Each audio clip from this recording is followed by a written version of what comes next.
Peke sa peke, tunay sa tunay.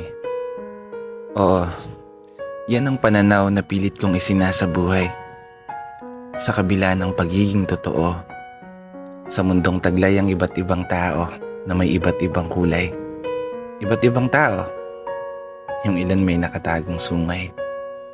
Isang mundo na kung saan pahirapan makilala kung sino yung makakaramay o sino yung tutulak sa hukay.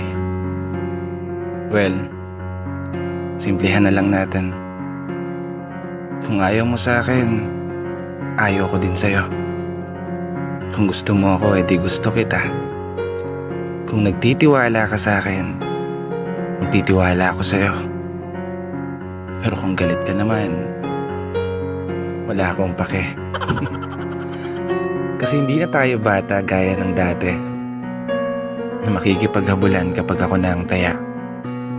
Hindi na tayo mga bata na papalakat ng iyak kapag napagkakaisahan ka ng lahat na hindi ka isasali.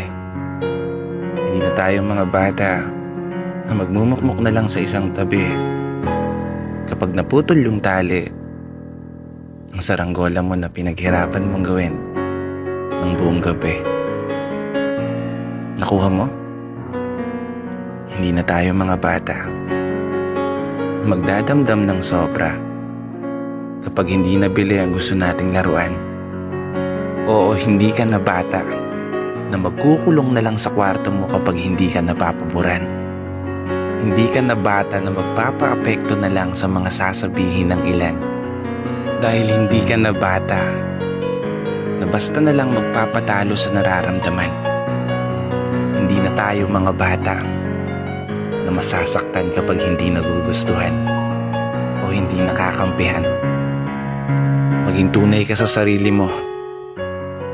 Yan ang lagi mong tandaan. Huwag na huwag mong ipagpapalit ang sarili mong kaligayahan dahil lamang sa kung paano kapakitunguhan ng ilan. Sa totoo lang, hindi to tungkol sa kung sinong tunay o kung sino yung peke sa'yo.